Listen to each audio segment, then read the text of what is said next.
Fala galera da primeira série militar, olha aí a gente de novo, ó. Vem comigo.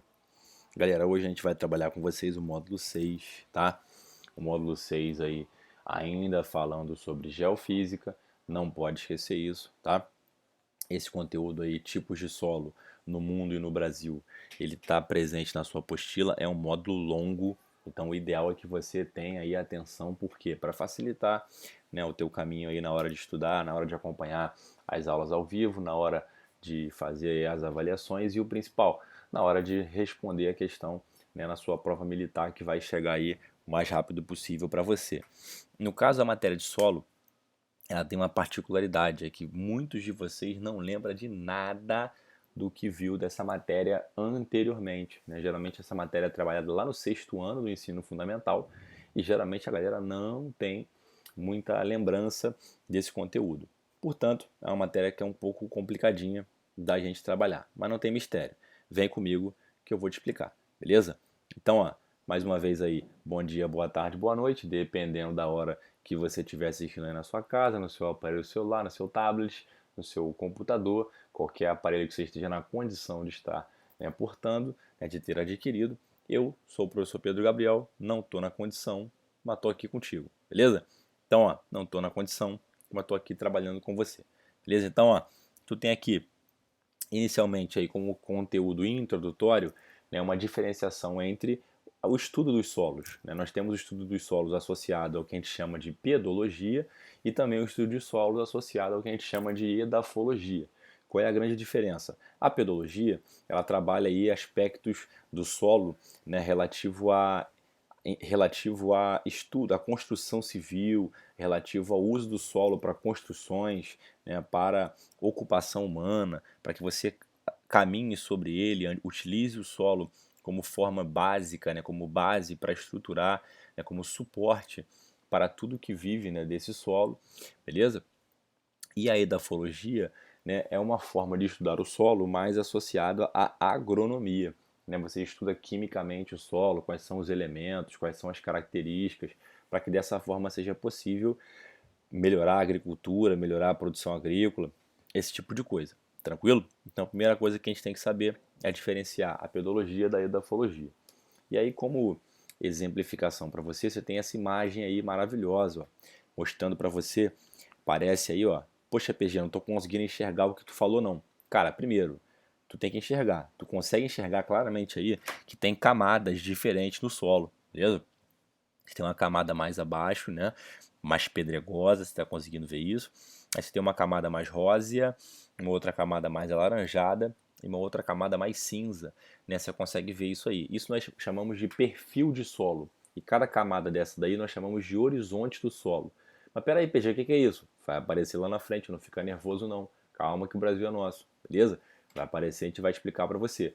Mas o fato é que, pô, PG, não tô conseguindo enxergar isso aí não. Pô, então tem que procurar o oftalmo, mano. Por quê? Porque não é possível. É óbvio, isso aí é bem nítido, beleza? Não é geografia que a gente está falando agora. No momento é oftalmologia, olha aí. Tu está vendo as características, tu está vendo as camadas do solo, tu consegue ver isso, grita. Está gritando aí na tua frente as diferenças, beleza? Só que aí é que está a grande questão, galera. Isso aí é um solo maduro, beleza? É um solo que já está formado. Se você pegar os solos jovens, os solos mais jovens, né, se formando ainda, eles não vão ter essa característica, belezinha? Mistério zero. Então, ó, vem contigo. A pedogênese, o próprio nome já diz, tá, né? Pedogênese, gênese, né? Gênese, formação, início, né? Você tem aí a formação do solo. Né? E o solo ele é derivado de um processo que você estudou lá na matéria de relevo, que é o processo de intemperismo, né? O intemperismo, o desgaste do solo, acaba sendo um processo que você tem como produto final a formação do solo. O desgaste, né, químico, físico ou biológico da rocha, né, vai acabar sendo carregado pela chuva, pelo vento, por alguma coisa, e no final disso tudo você vai ter o processo de formação dos solos. E esse processo de formação representa para a gente a pedogênese. Né? Só que ela tem alguns fatores que vão aparecer daqui a pouco para você, que também está na tua apostila, não tem mistério. Tá? Aí tem um texto de apoio para você aí, ó. O solo é formado num processo contínuo de decomposição e de desagregação, que é o intemperismo, que nós já falamos, tá? E aí você tem aí embaixo, ó, uma explicação te mostrando que zonas úmidas apresentam solos mais profundos. Isso aí, jovem amado, é regra, beleza? Onde você estiver e tiver mais chuva, a tendência é que o solo seja mais profundo. Aí você que vai fazer prova militar, aí você tem que ter o quê? Aquela maldade no coração, porque senão o inimigo age na tua vida. Como é que o inimigo age na tua vida? Ele não vai falar para você que locais onde que são mais úmidos, os solos são mais profundos. Ele vai colocar na tua avaliação que zonas de clima equatorial apresentam solos mais profundos. E aí você tem que saber, jovem amado, você precisa associar o quê? Que lá na região equatorial, na Amazônia, a chuva é constante, por isso que os solos são mais profundos. Ao mesmo tempo, ele vai colocar lá que na região sertaneja, no sertão, o solo é muito raso. E é raso por quê? Porque chove menos, nem. Então você não pode esquecer isso, tá? Se esquecer isso daí, o inimigo vai agir na tua vida, você não vai permitir isso. Não permita isso. Show? Então a pedogênese é o processo de formação. Não pode esquecer que quanto mais úmida for a região, mais chuvosa, né, for a região, mais profunda ela vai ser. Inclusive, daqui a pouco vai aparecer um slide mostrando isso para você. Alegria pura? Belezinha? Então vem, olha só, tu tem aí a imagem, ó, mostrando a evolução do solo. Pô, PG, essa imagem é ruimzona, pô, a resolução é ruim. Então, nem, foi o que deu para arrumar. A gente pesquisou aí uma imagem maneira, didática, tá? Mesmo que não esteja na melhor da resolução, é o que dá para a gente conseguir associar. Você vê aí, ó, a rocha bruta, né, inteiramente, e depois a evolução, um solo mais jovem e posteriormente um solo mais maduro para você aí, tá? Repara outra coisa, repara que o tamanho da árvore que está em cima também é diretamente proporcional ao tamanho do solo. Não pode esquecer isso, jovem. Para a árvore ter um tamanho muito grande, ela precisa, tá? Ela precisa ter, né, como característica, ela precisa ter como característica uma um solo muito profundo, senão a raiz não consegue desenvolver. Para você ter uma árvore muito grande, tem que ter uma raiz grande para poder segurá-la. E essa raiz grande só vai conseguir desenvolver bem quando o solo for mais profundo. Alegria pura? Belezinha? Total? Então show. Aí ó, ainda falando sobre a pedogênese é o processo que dá origem, né, ao solo. Ela tem alguns fatores que vão influenciar, como material de origem, como o clima, como o relevo, enfim, daqui a pouco vai aparecer para a gente. Só que dentro dessa pedogênese acabam aparecendo o quê? Aparecendo os horizontes do solo. O que são eles? Os horizontes do solo são pedaços, são camadas, são é, aspectos que fazem parte do solo, né, desse perfil de solo. Nem todo solo tem todos eles, beleza? Mas geralmente você divide em horizonte O, horizonte A, horizonte E, horizonte B, horizonte C e horizonte R, beleza? Você tem aí cada horizonte apresentando uma característica específica. Uma das principais diferenças é a fertilidade, outra diferença é a quantidade de elementos químicos que eles apresentam, a disponibilidade desses elementos, e uma outra característica que também é levada em consideração é a própria cor, como você viu aí naquela imagem inicial, tá? E aí, quanto melhor for a condição de fertilidade, obviamente, mais fácil vai ser a produção agrícola, né? Melhor vai ser o potencial agrícola. Aí você fala, poxa, PG, mas eu queria ver esses horizontes. Seu pedido é uma ordem, jovem. Olha aí que maravilha, ó. Aí, todos os horizontes aí do solo. Essa imagem tá mais bonitinha, tá?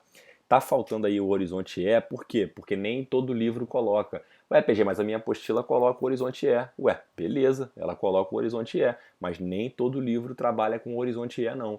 E tá errado, PG? Não, não, tá certo. A tua prova, geralmente as provas militares, elas têm mais de um livro no seu edital.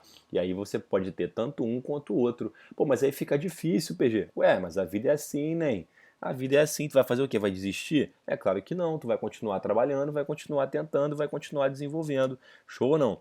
Então qual é a ideia? A ideia é te mostrar que eu tenho aí todos os horizontes, tá? Aí você tem lá em cima a matéria orgânica, olha lá em cima, ó, matéria orgânica, que são as folhas, né, que caem das árvores, aquilo que nós chamamos de serrapilheira, show? Principalmente lá na região amazônica.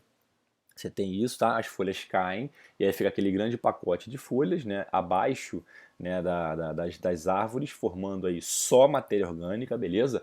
Apenas matéria orgânica, e aí é o horizonte O, beleza? Aí você tem logo abaixo dele o horizonte A, é onde você tem a mistura dessa matéria orgânica que está em decomposição, né? Dessas folhas, de restos de animais, tudo aquilo que a gente conhece bem, misturado com areia, com sedimentos, né? Misturado com a matéria inorgânica também. E aí é que o inimigo tenta agir na tua vida. Por quê? Porque quando vem lá na questão, ele coloca lá especificamente que o horizonte A, né, que é o horizonte que tem matéria orgânica e inorgânica, é um horizonte composto só por matéria orgânica. E aí você acaba vendo isso como verdadeiro e erra. Por quê? O horizonte que só tem matéria orgânica é o horizonte O.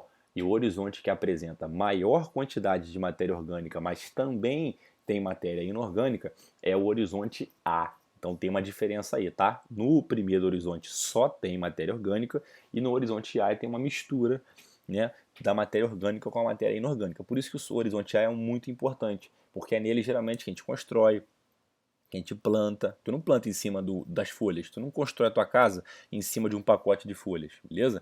Então o horizonte A tem essa importância grande. Só que o horizonte O tem por característica só ter matéria orgânica. Isso então acaba fazendo muito, acabam tendo muitas questões falando sobre o horizonte O por conta da sua particularidade, belezinha? E aí logo abaixo do horizonte A gente tem o horizonte E. Por quê? Porque o horizonte E ele representa aí um pedaço, né, mais clarinho do solo que perdeu argila, né, o horizonte que sofreu a eluviação.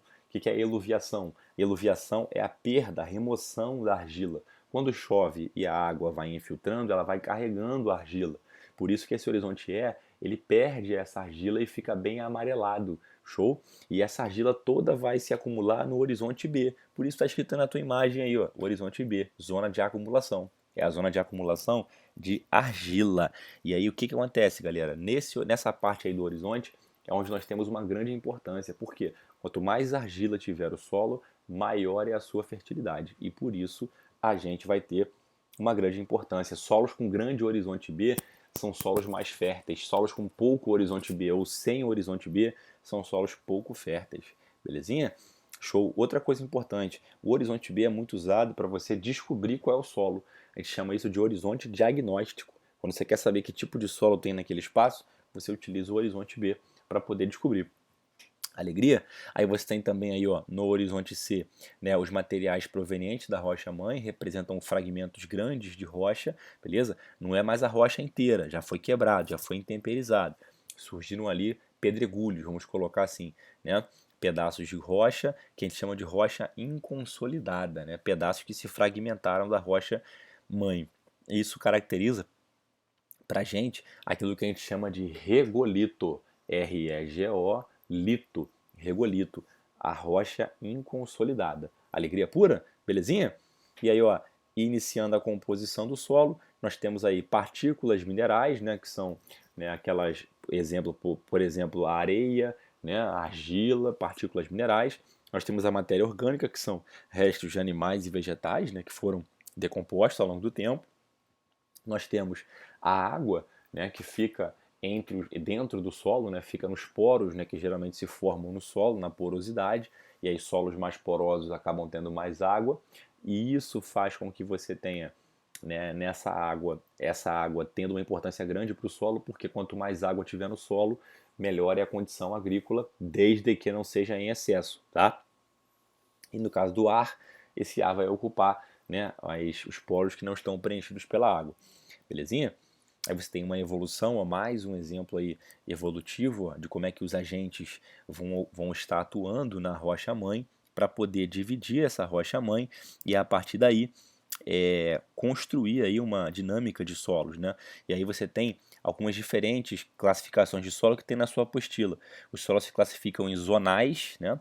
Quando eles vão ter a ação do clima. Você tem esse exemplo aí que você está vendo, ó, são solos onde o clima está atuando, chuva, vento, né?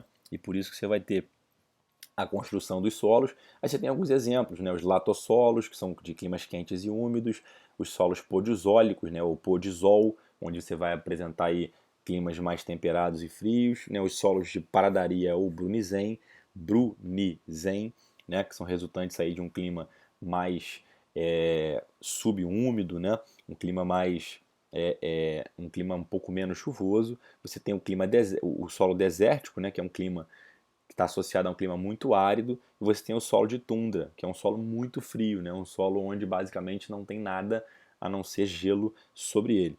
Aí você tem também os solos interzonais, que são aqueles que se formam, né, devido à influência do relevo, né, naquele espaço. As áreas são planas ou são acidentadas e por isso sofrem influência, né?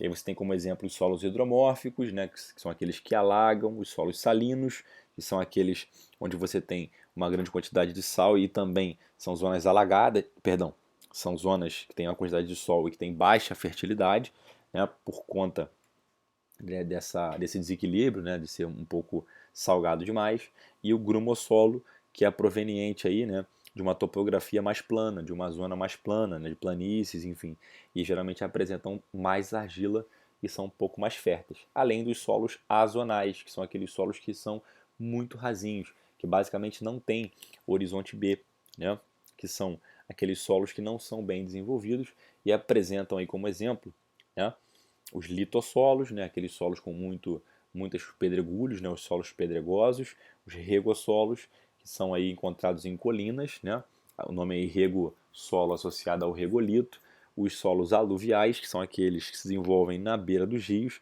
e os cambissolos, aqueles solos que têm um horizonte B muito pequenininho, beleza? E aí você tem, além disso, uma diferença em relação à origem, nós temos os solos aluviais, que são aqueles que se formam, né, por conta do depósito de águas, de rios e também de ventos, e você tem os solos eluviais, né? Lembra da eluviação?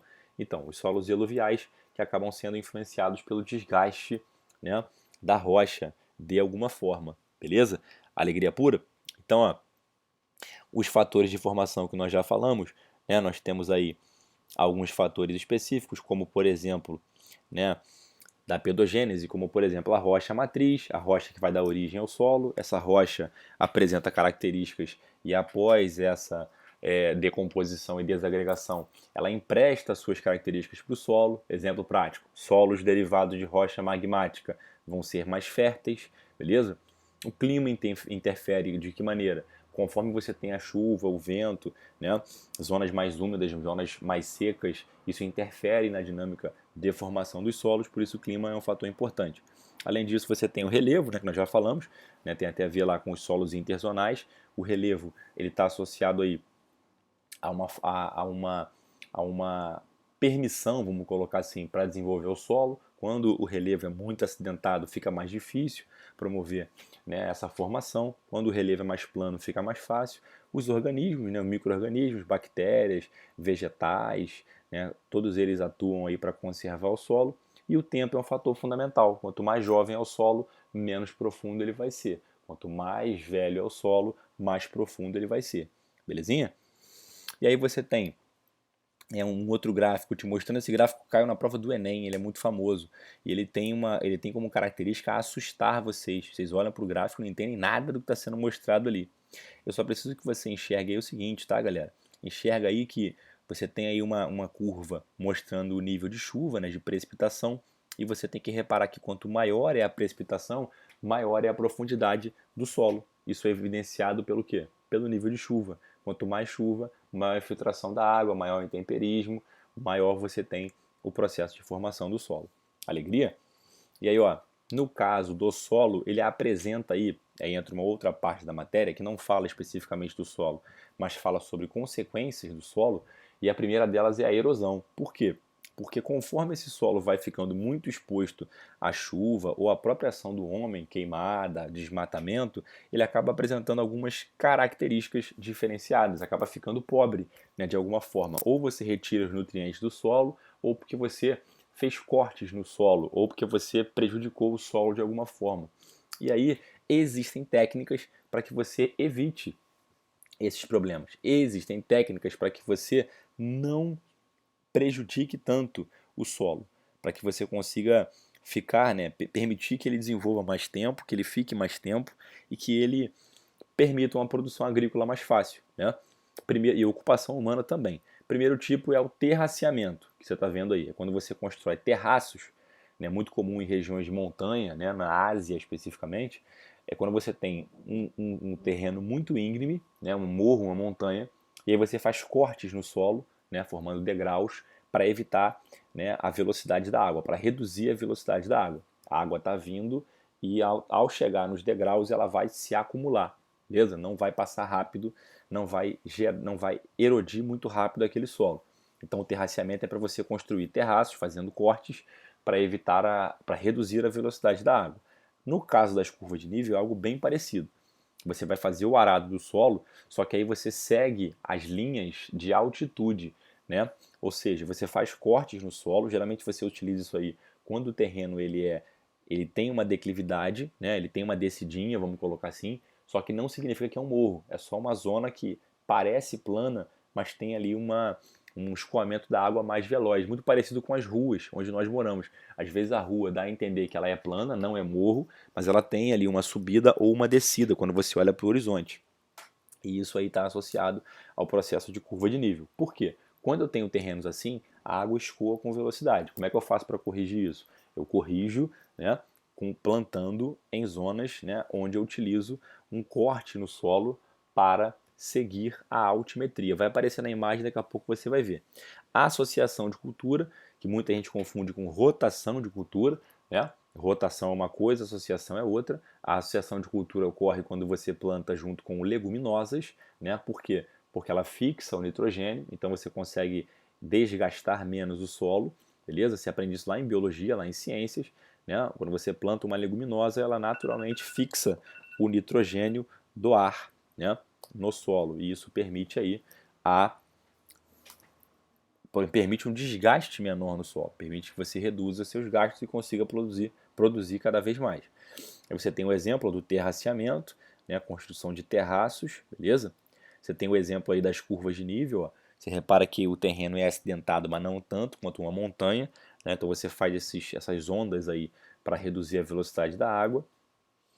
E no caso, a associação de culturas não aparece ali porque não tem imagem, né? É só você associar, né, a leguminosas. Tem outros dois tipos que são o plantio direto, quando você coloca folhagens, né, no solo para evitar que a água escoe com velocidade. Quando você coloca folhas ou palha, a, a chuva, quando ela cai, ela acaba não erodindo tanto o solo por conta, né, dessa proteção que você colocou. E tem também a rotação de cultura, quando você planta várias coisas diferentes e depois roda essas produções para evitar também o desgaste maior do solo, para que você não plante sempre a mesma coisa e o solo não vá ficando acostumado, entre aspas, né, a esse plantio. E isso é o que a gente chama de rotação de cultura ou pousio, beleza? Só que aí, galera, todas essas técnicas é para reduzir essa erosão, que está escrito para você aí nesse slide, ó. A chuva, né, principalmente, é um dos principais fatores, porque a velocidade da água acaba acelerando o processo erosivo. E aí, se você não controlar esse processo erosivo, ele vai evoluindo até chegar numa vossoroca, né? Inicialmente ele é chamado de splash, quando eu tenho buracos, pequenos buraquinhos no solo, principalmente ocasionados pelo impacto da água da chuva no solo, beleza? Que aí é erosão em splash, beleza? Se você não reduzir essa erosão, permitir que ela continue evoluindo, permitir que a chuva bata no solo com velocidade, não proteja o solo de nenhuma forma, a gente vai ter a formação dos sulcos, que são aqueles buracos que você vê na tua rua, né? Na minha rua, por exemplo, tem um pouco de buraco na rua, né? Não tem, perdão, tem lugar que tem um pouco de buraco na rua. No caso da minha rua tem um pouco de rua nos buracos, beleza? Por quê? Porque são muitos buracos, tem que andar praticamente fazendo rali, né, quando eu passo de carro por lá. Muitos buracos, são sulcos, né? A água da chuva bate, vai erodindo aquele espaço e vai acabar trazendo transtornos aí para a sociedade. Se você não evitar, não reduzir essa erosão, ela vai acabar, né, vai ocasionar uma ravina. O que é a ravina? É a formação de canais, o que popularmente a população chama de vala, beleza? De vez em quando você passa por algum local, vê um barranco ou vê um morro, e ele tem uma grande vala no meio, às vezes tem até vegetação no meio, o pessoal joga lixo, né? E essa vala é o que nós chamamos de ravina. Só que aí, se essa erosão continuar ocorrendo e essa ravina continuar cada vez mais aprofundando-se, né? E essa profundidade vai chegar num nível tão grande que ela vai atingir o lençol freático. O Então essa é a expressão. Quando cai na ESA ou na SpaceX, você precisa associar a esses dois fatores, tá? Que são os fatores, que é o fator, perdão, lençol freático. São as palavras, né, no plural, lençol freático. Por quê? Para ser vossoroca, tem que atingir o lençol freático. Esse exemplo aí, ó, maravilhoso que você está enxergando, tá? Atingindo o lençol freático, você vai chamar de vossoroca, uma grande vala, né, devido à erosão. Alegria?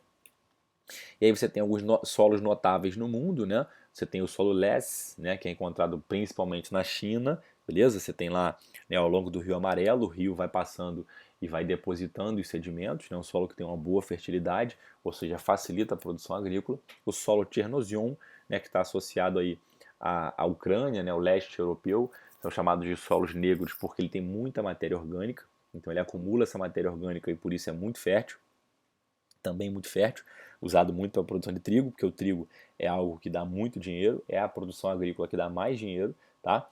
E você tem no caso brasileiro, ó, perdão, voltando aqui, no caso brasileiro, você tem o desenvolvimento dos latossolos, beleza? Basicamente todos eles são, basicamente a maior parte deles, né, são bem profundos, muito lixiviados, né? Esse processo de lixiviação está associado aí à chuva e muitas vezes ácido, né? Você tem aí uma grande extensão, né, no interior do Brasil, caracterizada, né, pelos latossolos, mas o fato é que no caso brasileiro você vai ter aí os processos de fertilização e correção quando o solo não for bom, né? Muita gente se confunde nisso. Você fala sobre o solo especificamente do centro-oeste brasileiro, que é o solo salmourão, e a pessoa fala assim, pô, mas eu li que o solo é ruim, ele é muito ácido. Beleza, ele pode ser ácido, só que isso não significa que você não vai plantar. Isso vai dificultar a produção, mas não significa que vai impedir a produção agrícola, beleza?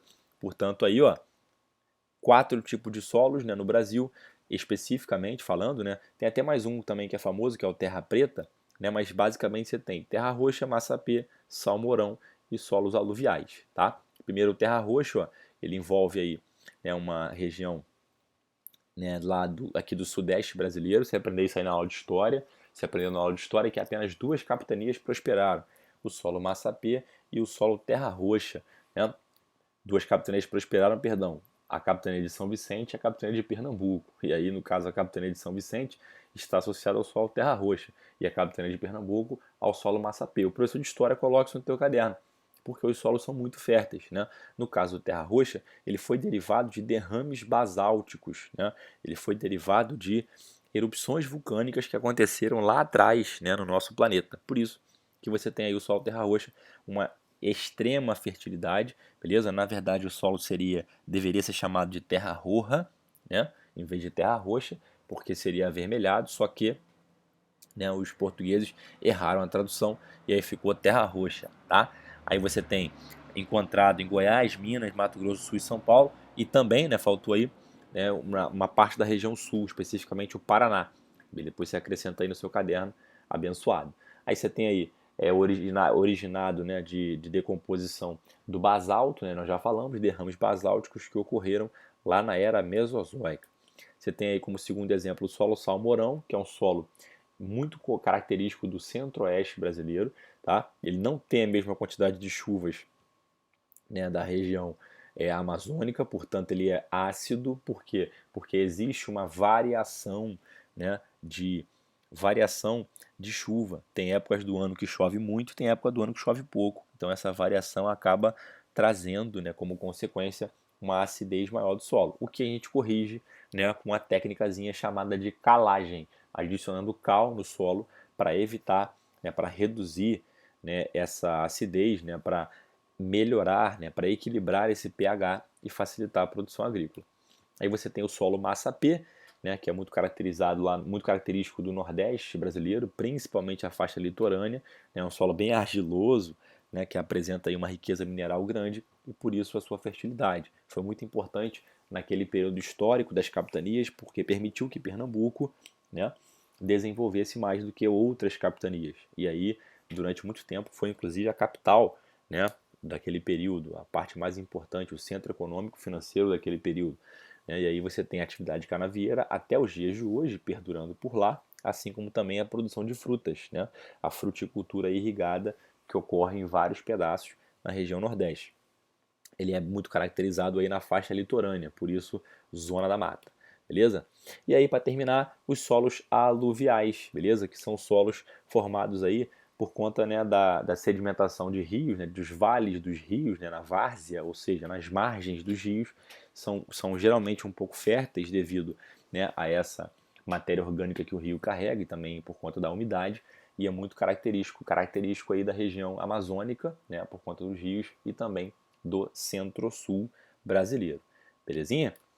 E aí, para a gente fechar, problemas no solo. Erosão nós já falamos, né? Só recapitulando. Erosão é quando você tem aquele processo de transporte do material que foi desgastado, quando você carrega, né, o sedimento embora. Isso gera buraco no solo, gera o ravinamento que está embaixo, gera a vossoroca, que está associada ao quê? Aquele processo de erosão do solo que atinge o lençol freático, né? Nível de profundidade muito grande, beleza? Aí você tem a lixiviação, que você pode escrever aí, é aquele processo onde você tem a retirada de nutrientes do solo devido ao escoamento da água, né? De novo, retirada de nutrientes do solo devido ao escoamento da água, isso já caiu na prova da ESA, né? Há pouco tempo atrás, perguntava lá o que é a lixiviação, né? Basicamente é isso, é a lavagem do solo pela água da chuva, beleza? Aí você tem um outro fenômeno que não é tão comum em prova, mas também é interessante, que é a laterização. A laterização já representa algo diferente, né? A laterização já representa um acúmulo de óxidos de ferro no solo, né? Isso dificulta a produção agrícola porque ele fica meio endurecido, né? E esse solo laterítico, né? essa zona laterizada, né? Com essa grande camada de laterita, né? Que é o que a gente chama, por quê? Porque o solo fica bem endurecido, bem avermelhado, é chamado, né, por muitos de canga, né? E essa canga é muito característica, né, do centro-oeste brasileiro, devido à oscilação, né, devido à variação das chuvas que ocorre, né, verão muito chuvoso e inverno muito seco. Então a água vai lavando quando está chovendo, ela lava o solo e permite apenas o acúmulo de óxidos de ferro, porque eles têm menos solubilidade, né? Então eles acabam sendo mais acumulados. Aí você tem também os deslizamentos e os escorregamentos, né? O que significa isso? Significa aí que você tem, quando chove, né, muitas vezes a pessoa perde as suas casas, né? A casa escorrega, a casa cai, enfim, você tem exemplos aí no Rio de Janeiro, você tem vários exemplos aí, né, ao longo da nossa história. E para terminar, né, a arenização e desertificação, que representam, né, uns processos associados ao nível de chuva. Né, quando você tem um desmatamento muito grande, né, de zonas, né, do corte da vegetação, isso acaba interferindo no nível de chuva. Isso vai acabar trazendo aí, né, como consequência, o processo de desertificação, né, que tem a degradação do solo associada a um clima mais seco, né, muito característico da Caatinga, né, na Caatinga, lá na região Nordeste, no sertão nordestino, beleza?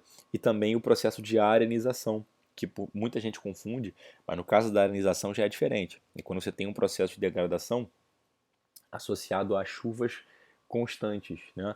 Muito característico do sul do Brasil, né? No Rio Grande do Sul especificamente, né? Clima subtropical. Você lembra lá, no clima subtropical, o nível de chuva é constante ao longo do ano, né? Basicamente o mesmo nível todos os meses, e por isso que você tem os solos sofrendo aí com a formação de areais, né? Um acúmulo de areia que também dificulta a produção agrícola.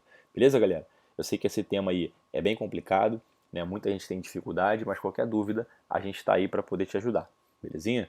Então, para encerrar, aquela frase de sempre, professor Pedro Gabriel trabalhando com você. Show? E nunca esqueça, você nunca caminhará sozinho. Grande abraço, tchau, tchau.